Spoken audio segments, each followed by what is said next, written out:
Hi guys, welcome in this channel. Let's say a general reading for collective your energy at this time.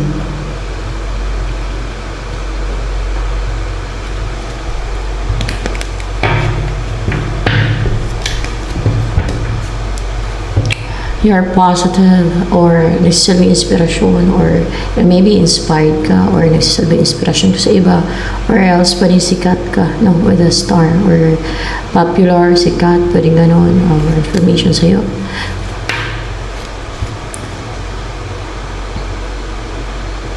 Meron kang inaantay, you're waiting for something na yung may puntahan ka, mag-travel ka kasi may dagat dito or may pupuntahan ka sa kabilang isla, sa kabilang continent o sa ibang bansa o sa ano inaantay mo yung makapunta ka na sa ibang continent kasi makapunta ka na sa ibang continent no na mangyari na yan no, in reality yung makapunta ka na sa ibang continent, baka nag-apply ka abroad or may person ka na kukuha sa'yo, lalo kung may nangako sa'yo na pupunta ka dun sa kanila, nadadalhin ka niya dun sa lugar nila, yung mga ganun ba? Ganun yung pagka sa mga chat-chat, di ba? Yayain ka na mga ka-chat mo na dalhin ka daw sa lugar nila, ay mga ganyan na. So, baka isa ka din doon, no? At madaming ganyan, no? Pero may iba, nangyayari, no? Dinadala sila ng iba. Umatras yung kachat nila, ayaw na. Siguro may nahanap ng iba na gusto niyan dalhin doon, na gusto niya asawahin. So, pag mga ganun, i-accept na lang. So, ganun talaga ang buhay. So, Five of Pentacles in reverse. Recover ka na kung na-left-outed na cold ka or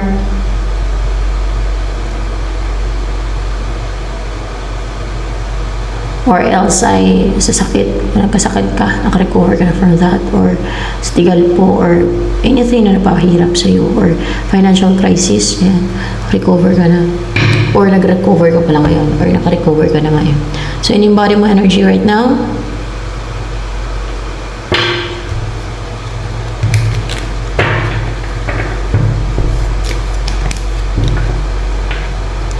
The Sage,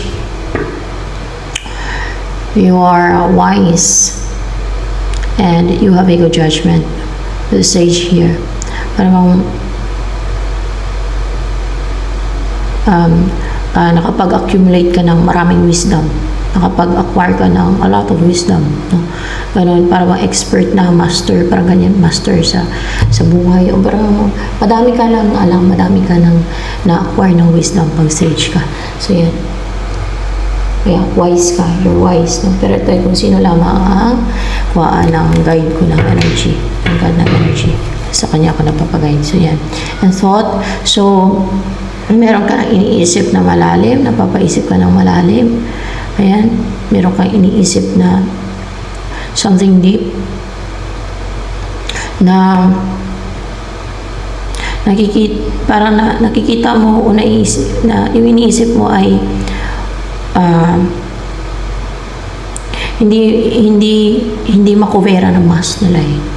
Kung ano nasa isip mo ngayon, possible yan ay behind the mask, no? Nakikita mo hindi yung panlabas, hindi yung mask nila.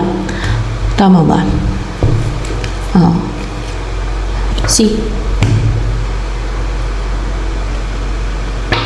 Alam niyo naman, pag mga evil, mahilig mag-mask yan, maglagay na mask. Kagaya ng mga psychopath, di ba? Multiple mask pa nga eh. Ganyan ang mga evil. Mamask talaga yan sila. Para makapang-biktima, para makapang-uto, makapanilang, o yun ang purpose ng mask nila. Kaya nagmamask, may maskara. Ang darating sa'yo. Abundance to prosperity or King of Diamonds. So, or pwede din person na abundant yung buhay niya. No? Prosperous na hardworking kasi King of Diamonds, or negosyante, pwedeng ganon. May mga negosyo siya. Tama ba? Negosyante yan. May mga negosyo siya. Darating. Hindi. Abundance lang to, prosperity. Hindi. Maybe it's a person. It's a person to, person. Person to na prosperous lang buhay niya. Prosperous yung buhay niya pero hindi siya negosyante. Baka iba yung kanyang hanap buhay, no? Pero prosperous ang buhay nito, masagana. Yan ang darating. Pero hindi siya negosyante.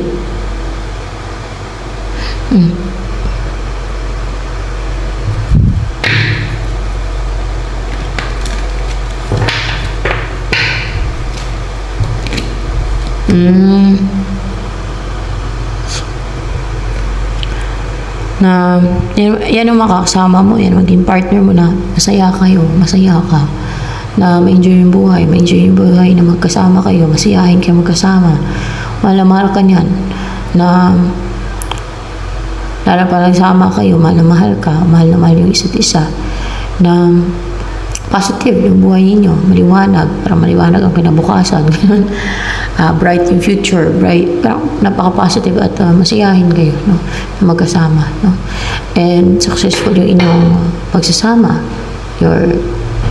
yung inyong relationship, o kung ikasal kayo, marriage ninyo, ganyan.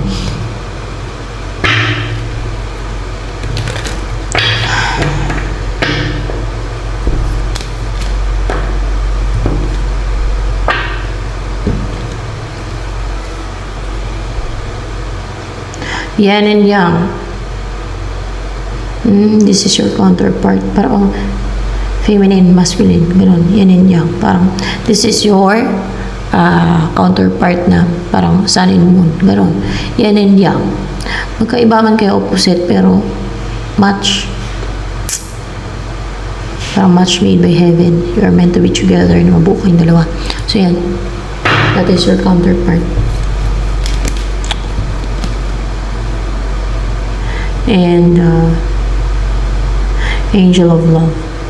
Darating din to Angel of Love. Pagsamahin kayo ng Angel of Love. Siya yung naka-assign dyan yung Angel of Love para pagsamahin kayong dalawa. Yan. Para makipag-communicate na to sa yung tao to, o para magkaroon ng communication sa inyo. Si King of Diamonds na yan.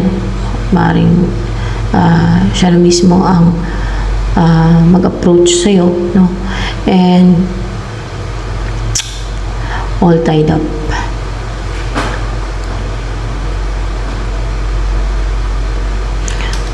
Kasali pa ba itong all tied up na to? Ay, hindi na daw. So, hindi na. Hindi na. Pero yung kasali. Kailang kasali. So, yan. Yan lang. So, isa lang.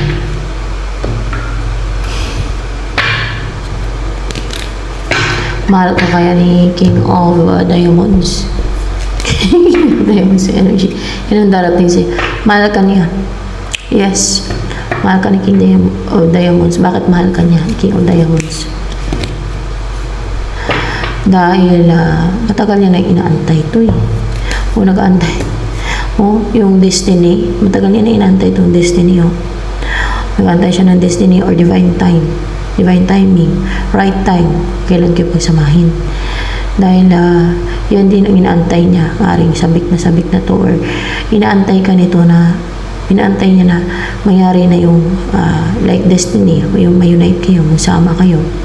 Kahit may mga kontrabida. Pag destiny pa naman, kahit nakatawagta, gustong madlang yan ng mga kampo ng kadiliman. Automatic yan. Against yan sila, no? They oppose the plans of God. Ganyan yung mga sa evil force, pero they will end up in hell, no?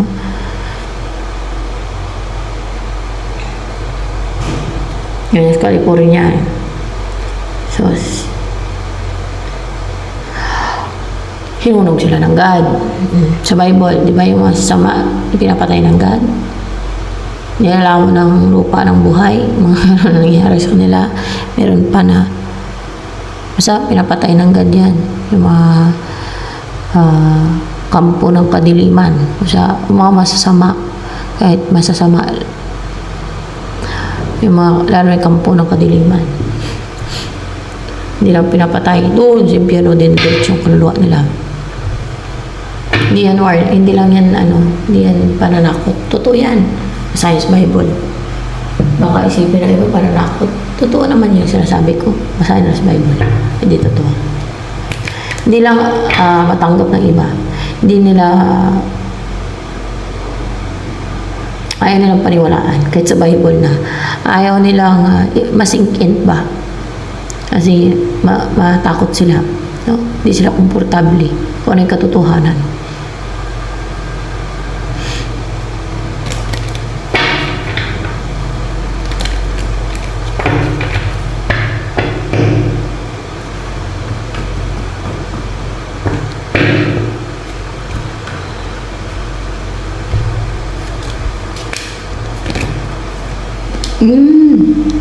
Ito din inaantay ng person na to. Ito yung gusto niya kasi mangyari. Bubuo kayo ng pamilya. Kompletong pamilya.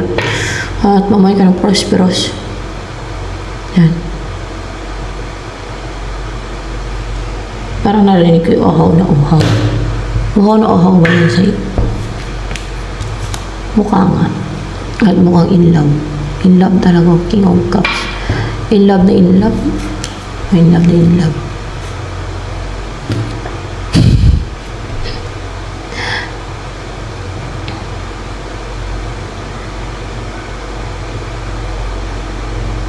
Pag nagsama na kayo, mabusog na yan siya. Kaya uhaw na uhaw man sa'yo.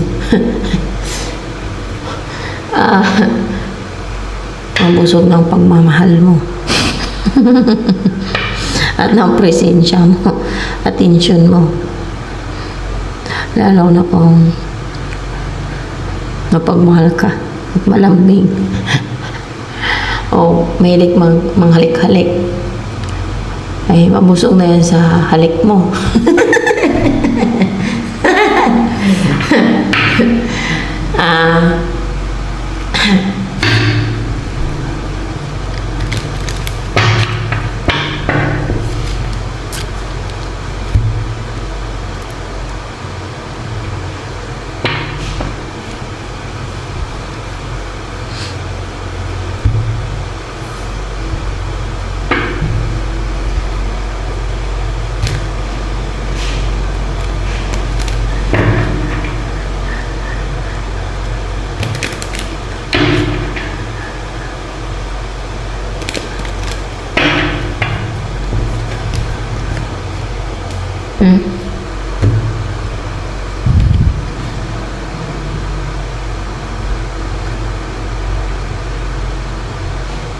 There's growth.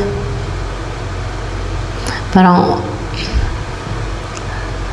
ito yung gusto niya, yung wealthy, strong kayo. There's growth sa inyo na nag-grow. Mag-grow yung family niyo buuin. Mag-grow yung finances niyo, mag-grow yung income niyo ba. Mayaman, wealthy, masagana, healthy, kasi color green. And pwedeng you will share your abundance sa iba, yung like food,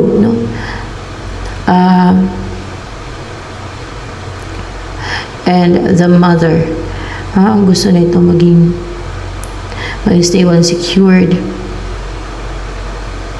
Yun yung relationship, ikaw, siya, basta gano'n sa pili ng isa't isa, gano'n. Kung gusto niyo magkaanak kayo, kasi the mother, so kung sino babae sa inyo, yun ang gusto niyo maging nanay, magkaanak kayo, mabuntis, yung gano'n. Para magkaanak kayo, so gano'n lang yun. Gusto niyo maging komportable buhay mo. Yes, kasi mahal ka niya eh. Gano'n yun.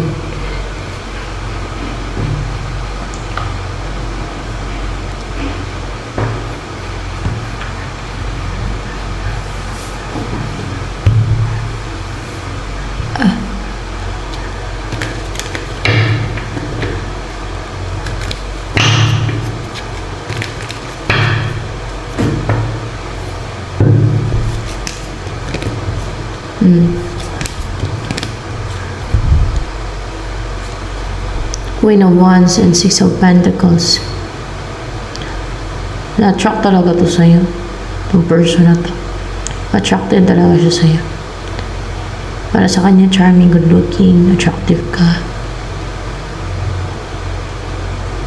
Parang passionate and full of desire din to sa'yo. Kaya willing to mag-invest maging generous towards you. Yan. So ito na lamang for collective reading.